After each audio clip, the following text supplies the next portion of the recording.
Ewan ko kung ano iniisip. Na? So, yung nabuhay yung FGF with the purpose of defending our families. You do not have to go to any province or any battleground. Doon ka lang sa barangay mo. Kaya maganda eh. Barangay ka lang. Barangay guerrilla unit. Kung nasaan yung barangay mo, mag-form kayo ron. Kung pipito lang kayo, isang squad, go ahead. At least, depensa mo yung pamilya mo.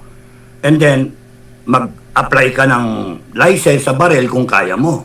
So, meron ka ng LTOP, may shotgun ka, may pistol ka, doon sa loob ng bahay mo. Legal lahat yun, legal. Walang masama na mag-organize. Nasa konstitusyon yun. So, nung nag-form na kami, eto na.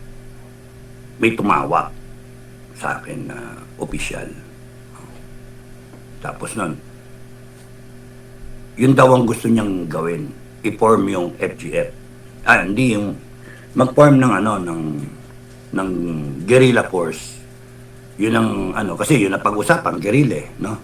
So, mag-form. And then, gagamitin si Commander Bukay na kasi may organization na.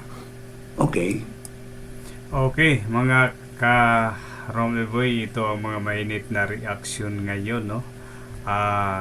Captain Dado, panoorin natin ito. Ay talagang matindi ito ang kanyang mga reaction tungkol dito sa gobyerno ni Marcos Jr. at Tambaloslos. Sa hindi pa nakasubscribe sa aking YouTube channel, pakisubscribe. Maraming salamat sa inyong lahat. Ito, panoorin natin si Captain Dado. Tapos nagsuggest pa ako. Nagsuggest. Meron sabihin na organization, 3 na squad. Sabi ko, 4. Kasi pagka natanggal yung isa dyan, nabawasan, meron kang ika-4 na re-replace. No? So tama lang yung 4 na squad. Kasi isang squad pang intel, isang squad pang operation, isang squad pang logistical. So sabi ko, isang squad pang reserba. So 4 sa isang platoon. Tama. So ganon. Ganon din naman ang armed forces. Ganon din ang ranger eh. 4 na squad sa isang platoon. So, yung kaya naging 7 kasi ranger ang pinanggalingan ko. Ito pala si Captain Dado dati noon, ranger sa sa military, no? Nag-resign ata ito siya, hindi siya nakapag-retire, nag-resign siya. Madali. Pero matindi ito, ha? At matalinong tao, dapat ito, naglingkod sa ating bayan. Captain Dado, Madaling mag-form may ang 7. tapang. Pero kung titignan nyo sa sa iba, siyam. Minsan 11. Minsan 11. Kasi kung siyam, Fire Team Alpha, 4. Fire Team Bravo, 4. And then yung team leader. Kung siya sa kakabit, sa Alpha o sa Bravo. So, kaya siyam. Minsan 10, kasi meron siyang radyoman sarili, o kaya meron pa sa assistant radyoman, 3, tsaka 8, 11. No? Ay, nako. So, ganon. Depende how you... Kaya nga, flexible. Ang pagka small unit, mga 5 lang okay na. 5 fingers. May team leader, di ba? May lead scout, di ba? Then, merong demolitionist, may tail scout, assistant team leader. So, 5. Okay na yung 5 fingers concept. 5. Meron ba dito 6 daliri? 5 daliri lang, di ba? So, nung pinoform namin yon nag-usap kami ni Commander Bukay, tapos parang ipo-form yon parang depensa ni BBM. Para Ayun, depensa. umpisa na Para ito. kay BBM. BBM, So kung papunta inutil natin kay ang BBM. armed forces, bumaliktad, may mas marami na puwersa ang BBM na didepensa sa kanya. At inutil ang AFP. Kaya yung mga nagtatanong sa inyo, putang ina mo, Captain Dado, ano nagawa mo sa bansa? Tarantado ka, gago ka. Ang dami ko. Ayun, galit na si Captain Dado, ha? Mga inutil daw ang mga military. Tama lang pero sa bagay, hintayin pa rin ang panahon sa mga military kung andyan pa rin ba sila kay Marcos Jr. kung dipinsahan pa rin nila si Marcos Jr. Pero alam naman ng AFP ay bangag itong presidente na ito. Nagawa sa bansa. Kasama ko, ayan, may FGF ngayon. Imbis na ang taong bayan ang kinakabahan, Malacanang ang kakabahan. Sila tamba. Bakit? Kasi yung FGF nandyan. Imbis na yung FGF, yung Territorial Defense Force na tatawagin na dapat yun yung pandepensa, pansupil dun sa Armed Forces tsaka sa PNP pagka bumaliktad at kumampi sa taong bayan, putang ina. Tapos na si BBM kapag bumaliktad na talaga ang military, police. Tapos na yan. Lalayas na yan sa bansang Pilipinas itong bangag na to at ang tambaloslos. Mas marami Tama. yung depensa kay BBM. Civil war talaga. So, yun. Siyempre, civil war kasi galit ng taong bayan at magkalaban-laban na taong bayan at military. Pero konti lang ang military konti lang military kaysa taong bayan. Ang taong bayan, milyon. Military, wala pang 500. At police ay talagang kukuyogin sila sa taong bayan kapag ang taong bayan na ay mag-aklas ng revolusyon. You have to respect yung mindset ng putang inang nandiyan sa loob ng Malacanang. Ayun, minora na si Bangag. Kanyang at nasa Congress. Because yung mga utak niyan ay utak ng mga kriminal.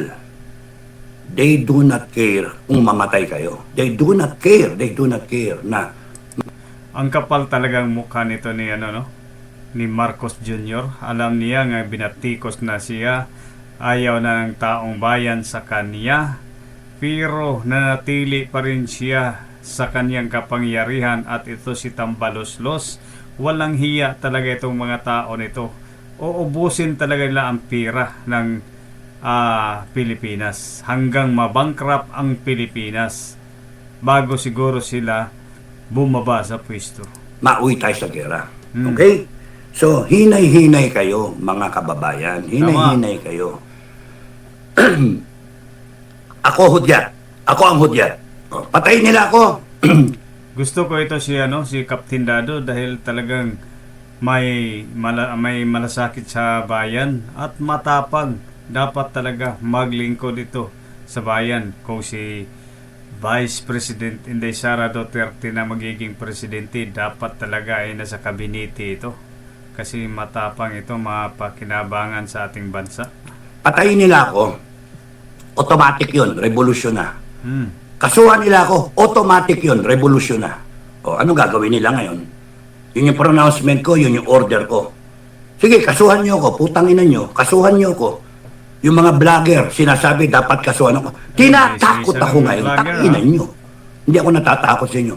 The moment na may natanggap natanggap kami, FGF, na didisband kami, or kami, revolusyon na. Oh. Why? Because FGF is the deterrence for the people. For the country. Yung kaya nga, nagdadalawang isip sila, natatakot sila. Kaya ngayon, ang punteriya, ako, sinisira ako, para huwag kayo maniwala sa akin, para yung mga commander ko, masiraan ng loob, at putang ina, wala palang alam yan, walang kwenta yan, official, yung mga ganun ba? It takes more than that, no? People in the armed forces, mga senior, mga junior, mga even younger, no, generations ng officers, makikita mo sa salita ng isang tao kung talagang commander yan. Ayun, hindi ko sasabing commander ako. Pero, kung may mga senior sa akin dito sa FGF, nasusunod sa akin, magpapakamatay din para sa bansa. Why? Because it's not me. It's not me. It is the love for country that we all find ourselves having the same thinking, the same feeling love of country. Iba naman talaga kapag minamahal mo ang bansa mong sinilangan, ay talagang magpakamatay ka. Ipaglaban mo lang ang bansang sinilangan mo. Di ba? Katulad nito nila ni Captain Dado, ay talagang palaban ito, at saka si Colonel Mitran. Love for the people. Mm. No? Yung utak na tama. Tama. Yung nakikita namin yung mali. Ito kasi si Bangag, wala na ito sa tamang pag-iisip eh. Bangag kasi eh. Hirap kapag bangag talaga. Kaya kami, ganito, sama-sama kami. Hindi kami natatakot. Ako, kala nyo, siraan nyo ako, tapos yung FGF. Kaya ako sinisiraan para masiraan ng loob ang mga kasama sa FGF. Commanders. Para mag-isip sila. Mm. Pagka natanggal mo yung leadership ng FGF, sira ang FGF. Wala ngayong balakid sa kanila. Wala. Diba? Tuloy-tuloy. Ang kanilang Pagka siniraan ako, maligayang Pasko. walang sasama sa akin kung tumayo ako. Yun, diyan sila nagkakamali. Mm. Diyan sila nagkakamali. Kasi may rebuild day tayo, mga kababayan. Rebuild day. Kaya tinatanong ko Ang mga rebelde kasi ngayon, hawak na nila, kasamahan na. Kasi ang mga commander ng mga rebelde nasa kongreso na ngayon. Di ba? Ayan, hagari-harian. Ito si Paduano, kalaban ng gobyerno. Pero tingnan mo, ang kinulong, puro naglingkod sa bayan. Di ba? Mga general ha? Mga general, mga kalaban ni Paduano. O nasaan na ang hustisya, mga bayani sa ating bansang Pilipinas? Kinukulong nitong congressman, so kung si dating Pangulo pang Duterte, sino yung unggoy na yan? Pasko ba o revolusyon? Pasko ba o revolusyon? Pasko ba o tapusin na natin? Ayun ha, mga Karumi Boy ha, matindi ito ha, ang binitawan ni Captain Dado. Pinipili ang taong bayan, Pasko ba o revolusyon? O Marcos Jr., makinig ka! Makinig ka, Marcos Jr. Hello. Sa mga hindi nakakilala. Okay. Mainit. Sobrang init nito. Mainit yata. Kape mo na, kape.